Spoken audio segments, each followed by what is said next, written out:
지난 시간에 예수님께서 이방 땅에서 기먹고 말 더듬는 사람을 치유하는 사건을 통해 은혜를 나눴었는데요. 계속해 오늘 본문은 바로 그 사건 이후에 또다시 예수님께서 이방 땅에서 행하신 놀라운 한 기적 사건을 다루고 있는 것인데요. 우선 제가 오늘 본문 말씀을 간략하게 이렇게 말씀을 드리면, 많은 무리들이 예수님을 3일 동안이나 따라다녔습니다.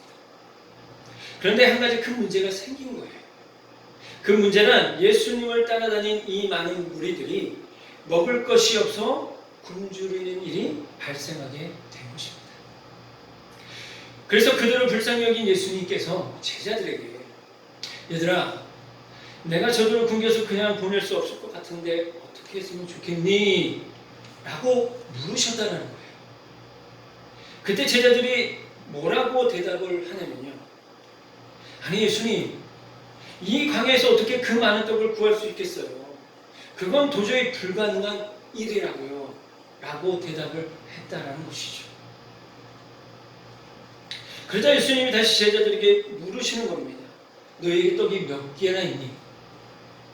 이에 제자들이 떡 7개와 그리고 작은 생선 2마리가 있습니다 라고 대답을 했고, 예수님이 그 떡 7개와 작은 생선 2마리에 축사를 하시고 그것을 가지고 무려 4,000명을 먹이시고도 7강주리를 남기는 기적을 베푸신 이야기가 바로 오늘 본문인 마가복음 8장 1절에서 10절까지의 내용이라는 겁니다.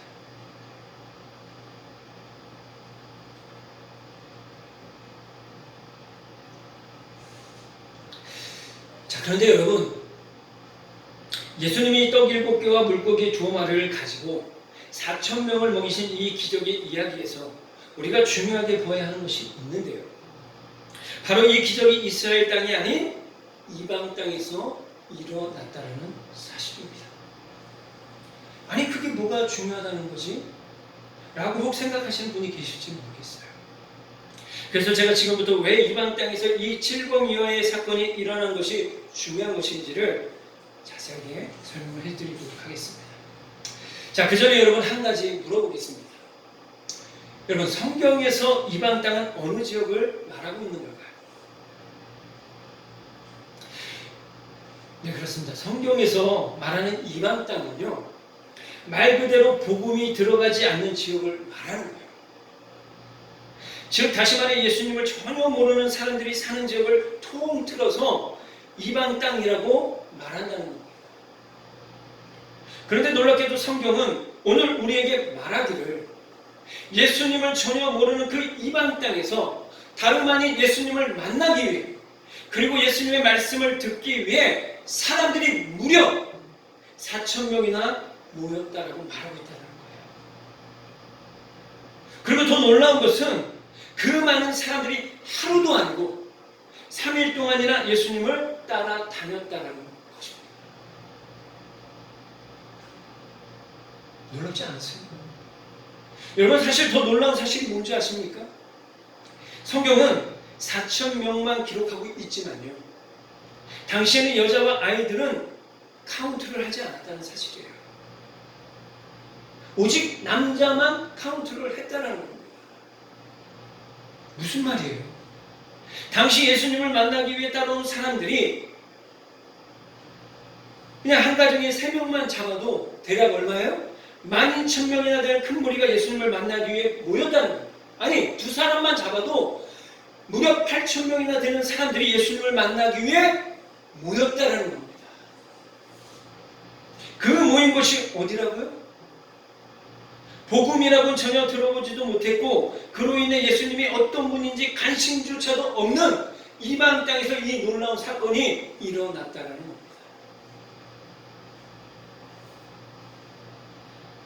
좀 더 쉽게 예를 들어 말씀을 드리면, 여러분 제가 세상적으로 유명한 사람이 아니잖아요.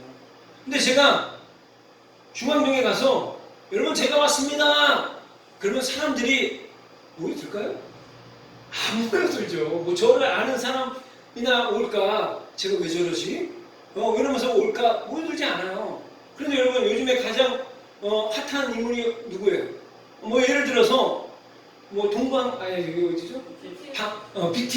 BTS 중에 한 사람이 와서 중앙에서 여러분 저 BTS예요 라고 하면 어떤 일이 벌어질 것 같아요? 아마 모르긴 몰라도 그 지역에 있는 많은 사람들이 그 얘기로 몰려들 겁니다. 그런 거예요. 복음을 전혀 들어보지도 못했고 또 예수님에 대해서 전혀 알지도 못한 그 이방 땅에서 예수님을 만나기 위해 수많은 사람들이 모여들었다는 사실이에요.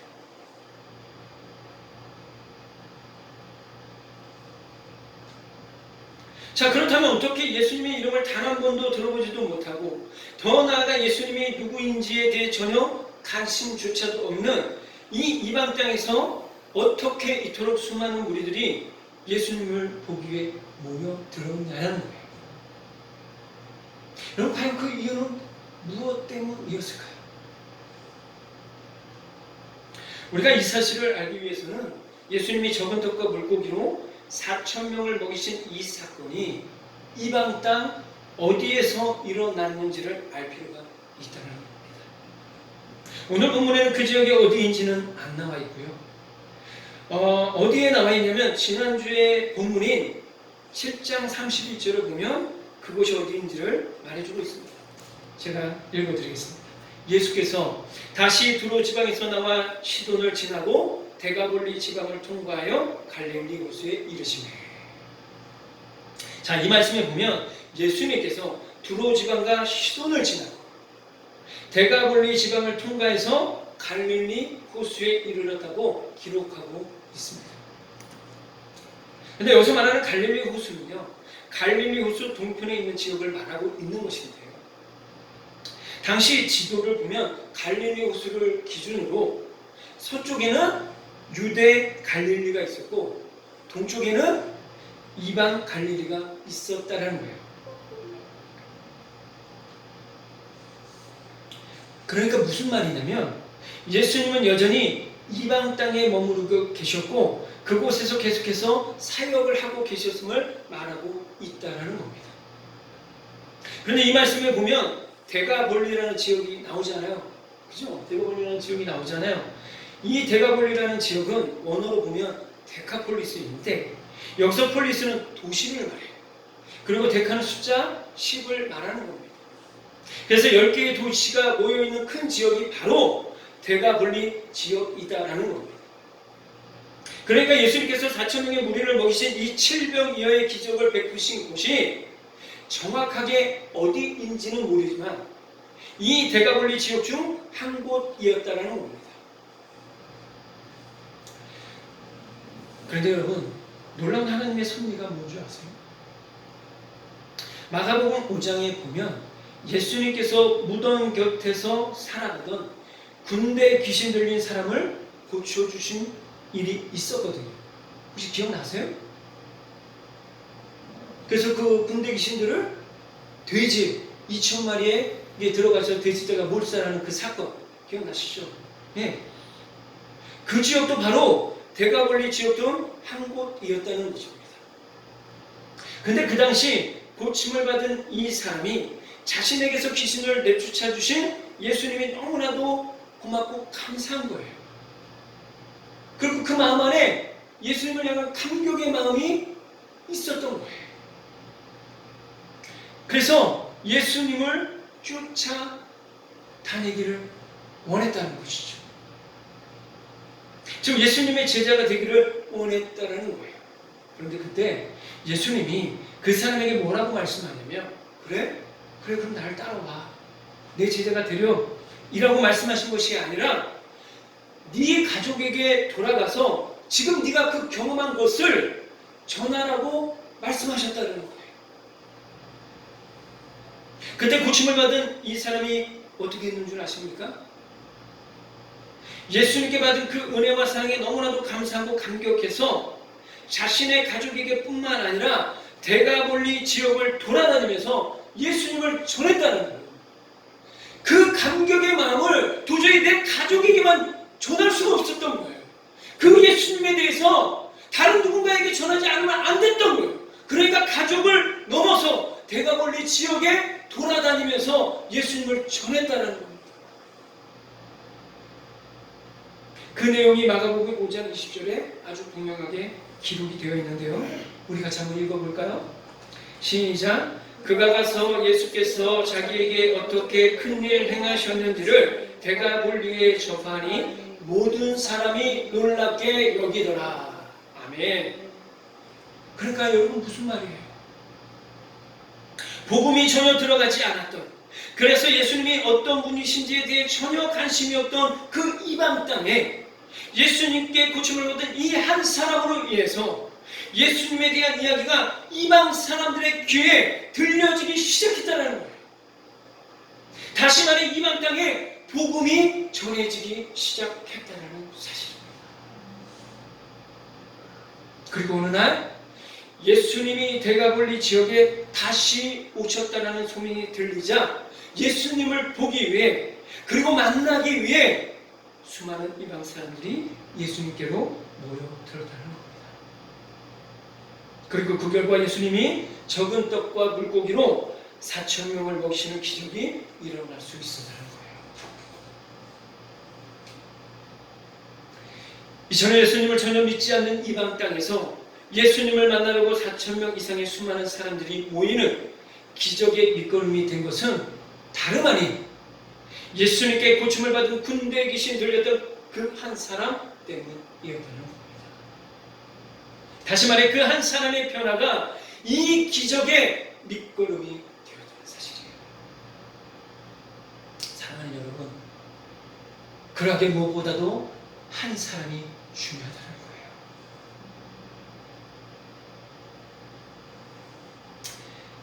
지난주 말씀 시간에 예를 들어 잠깐 나누었던 남수단의 슈발처라고 불렸던 이태석 신부님의 이야기만 보더라도 한 사람이 얼마나 중요한지를 우리는 알 수 있지 않겠습니까? 가난과 굶주림, 그리고 잦은 전쟁으로 인해 희망이라고는 전혀 찾아볼 수 없고 오직 절망만이 가득했던 남아프리카의 남수단 안에 있는 그 톤주라는 지역이에요. 하나님의 말씀과 사랑을 품은 이태석 신부님 한 사람이 들어가자 어떤 일이 일어났습니까? 웃음을 잃어버린 사람들이 웃기 시작했어요. 또 희망을 잃어버린 사람들이 희망을 갖기 시작했습니다. 또 꿈이 없는 아이들이 꿈을 꾸기 시작했습니다. 무엇보다도 하나님을 모르고 살아가던 많은 사람들이 이태석 신부님을 통해 하나님을 알아가기 시작했고, 그 메마르고 황폐한 통주라는 땅 안에 하나님의 나라가 임하는 일이 나타나게 되어졌다는 거예요. 누구를 통해서요? 바로 이태석 신부님 한 사람을 통해서 그곳에 놀라운 기적이 일어나게 되었다는 거예요. 그래서 한 사람이 중요해요. 한 사람. 또 성경에도 보면 하나님께서 변해된 한 사람이 얼마나 중요하게 생각하시는지에 대한 많은 구절들이 이렇게 기록이 되어져 있는데요. 그 중에 하나가 에레미야 5장 1절의 말씀입니다.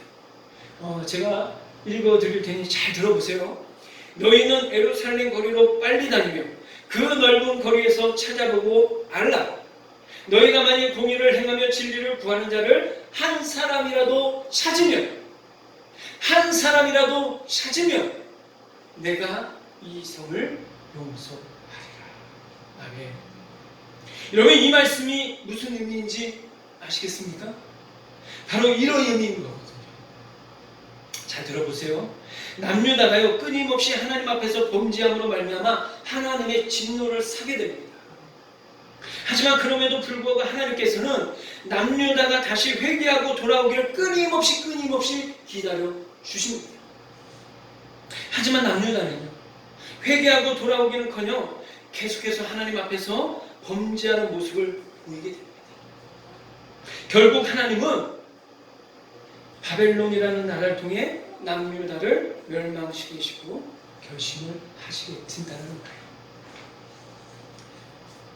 그때 에레미야 선지자가 자신의 민족이 멸망하게 되리라는 사실을 하나님을 통해서 듣게 되잖아요. 너무 마음이 아픈 거예요. 하나님께서 그 뜻을 돌이켜 주시길 원하는 마음이 들었던 거예요. 그래서 에레미야 선지자가 하나님께 남유다를 향한 뜻을 돌이켜달라고 간구합니다. 그러자 하나님께서 에레미야 선지자에게 위의 말씀을 하신 거예요. 즉 다시 말하면 예루살렘 안에, 예루살렘이 어디였냐면 남유다의 수도였어요. 예루살렘 안에 공의를 행하고 진리를 구하는 자가 단 한 명이라도 있으면 하나님께서 뜻을 돌이키시겠다고 약속하셨다는 거예요. 하지만 안타깝게도 공의를 행하고 진리를 구하는 그 단 한 사람이 없어서 남유다는 결국 BC 586년에 바벨론에게 멸망을 당하게 된다는 것입니다. 사랑하는 여러분, 이 시간 하나님께서는 오늘도 이 시대 속에서 공의를 행하며 진리를 구하는 단 한 사람을 찾고 계시다라는 거예요. 그리고 그 사람과 하나님의 비전을 이루어 가시기를 원하고 계시다라는 겁니다. 간절히 바라기는 저와 여러분 모두가 하나님께서 찾으시는 그 단 한 사람이 되었으면 좋겠습니다.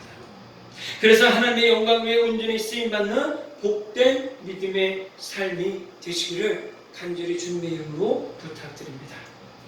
이와 같이 한 사람이 얼마나 중요한지에 대한 교훈을 우리에게 주고 있는 것이 칠병이어의 기적사건에 숨겨진 교훈이라는 거예요. 그리고 칠병이어의 기적사건이 우리에게 주는 또 하나의 교훈이 있는데 그게 뭐냐면 제자들의 모습을 통해 우리가 깨달을 수가 있어요.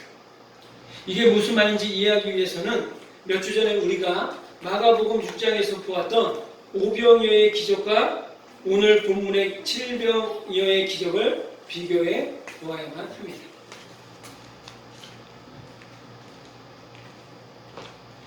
여러분, 사실 오병이어의 기적과 칠병이어의 기적은 그 전개 과정이나 내용적인 면에서요 매우 비슷해 보이는 부분들이 많습니다. 적은 양의 음식으로 많은 사람들을 먹이신 것이나 또 많은 사람들이 먹었음에도 불구하고 많은 양의 음식을 남긴 것이나, 그럼 그렇죠. 오병이어의 기적에서는 5,000명을 먹이시고 자그마치 12바구니를 남겼죠. 그리고 칠병이어의 기적에서는 4,000명을 먹이시고 7강대리를 남겼다는 거예요.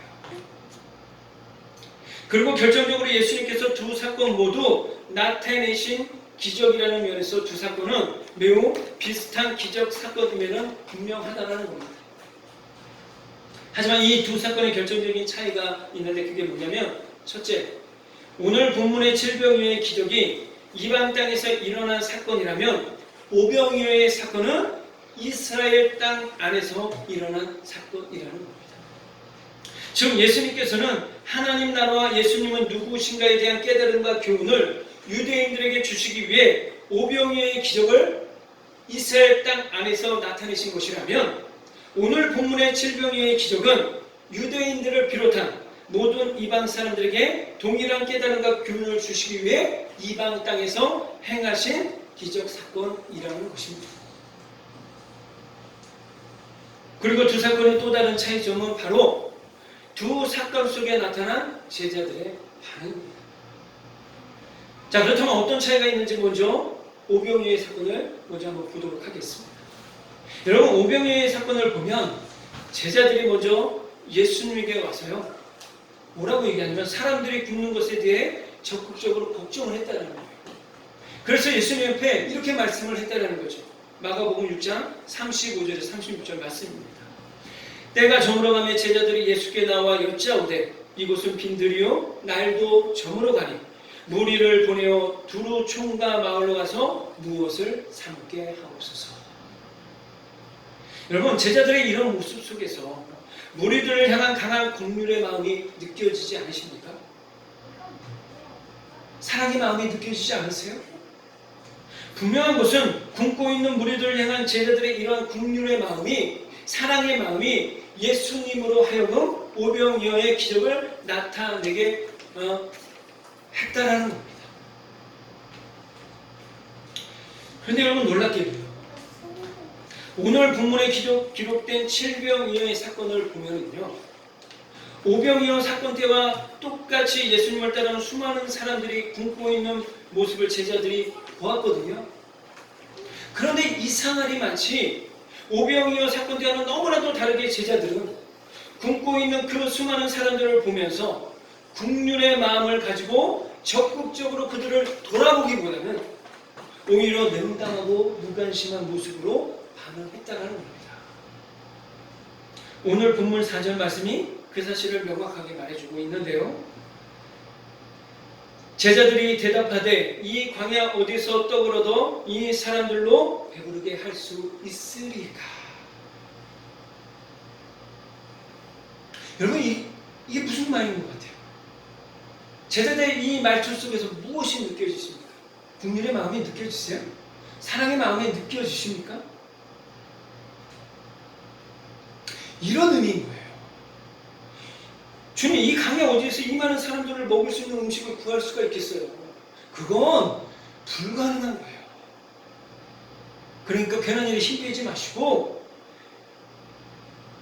그냥 우리가 할 수 있는 일에만 집중해서 하자고요. 이렇게 말씀하고 있는 거예요.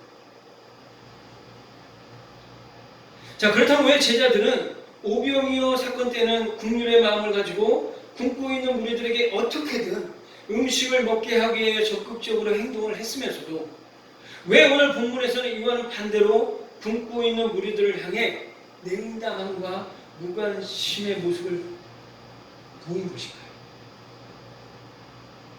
그 이유에 대해서는 오병이어 사건이 일어나기 전에 있었던 한 사건을 보면 알 수 있는데요. 오병이어 사건이 일어나기 얼마 전에 예수님께서는 제자들을 부르시고 둘씩 짝을 지어서 그들에게 권능을 주시고 그들을 각 마을로 보내서 전도를 하게 하십니다. 그래서 제자들은 예수님이 주신 권능으로 각 마을로 들어가서 예수님처럼 병든 자들을 고치고 귀신들을 내쫓기도 합니다. 그러면서 예수님을 전하기 시작했어요. 그 결과 수많은 사람들이 예수님께로 모여든 거예요. 그로 인해 예수님께서 오병이어의 기적을 나타나게 된 것이거든요. 그러니까 한마디로 말하면 오병이어의 기적을 경험한 5,000명의 사람들은 누가 모은 거예요?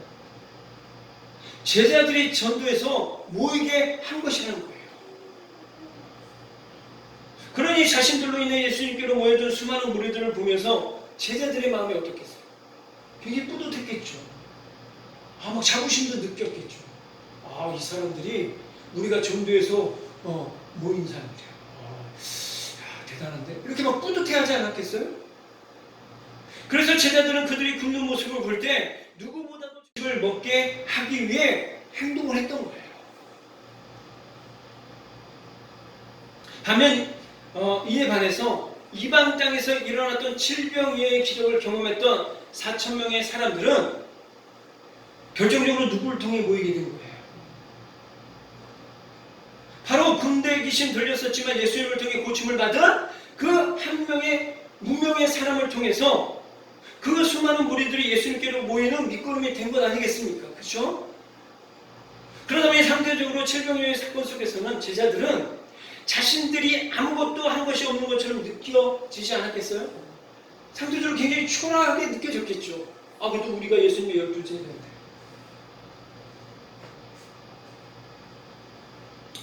그러니까 그런 마음을 가지다 보니 자연스럽게 제자들 마음속에 어떤 마음이 들어왔냐면 당시 예수님 앞에 책망을 받았던 바리새인들과 서기관들과 같은 마음이 그들의 마음을 어떻게 지배하게 되었다. 그 마음이 어떤 마음이었어요?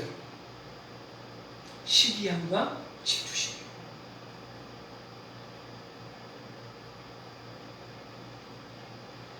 사랑하는 여러분, 그렇습니다. 우리가 오늘 제자들의 이런 모습을 보면서 반드시 경계해야 할 것이 하나 있는데 그게 뭐냐면 우리 또한 우리의 관심이 예수님의 관심과 동일한 것이 아닌 세상의 다른 무엇이 되게 될 때 우리도 여김없이 우리의 마음 가운데에 시기와 질투심으로 가득 찰 수 있게 되어진다는 거예요. 그로 인해 우리도 넘어질 수 있게 된다는 겁니다. 그렇기 때문에 우리는 항상 모든 초점이 세상의 것이 아닌 주님께 맞추어져 있어야만 한다는 거예요. 우리의 가정 안에서, 우리의 직장 안에서, 내가 가는 모든 곳, 또 내가 만나는 모든 사람들의 그 관계 안에서 우리의 그 관심과 초점은 주님께서 이곳에서 무엇을 원하시는지, 무엇을 바라시는지 거기에 맞추어져 있어야 한다는 거예요. 그럴 때 우리는 그 주님의 뜻 앞에 겸손함으로 순종하며 나아갈 수 있다는 거예요. 기쁨으로 모든 것에 반응하며 살아갈 수 있다는 거예요. 그러나 반대로 우리의 관심이 주님의 관심과 반대인 세상의 것에 있게 될 때 우리의 마음 가운데는 사단이 주는 악한 마음들이 들어오게 되었다는 거예요. 그래서 주님께서 지난주에 우리가 말씀을 나누었던 것처럼 사람을 더럽게 하는 것이 우리가 먹는 음식에 있는 것이 아니라 어디에 있다고요? 우리의 마음에서 나오는 것에 있다고 말씀하신 거예요.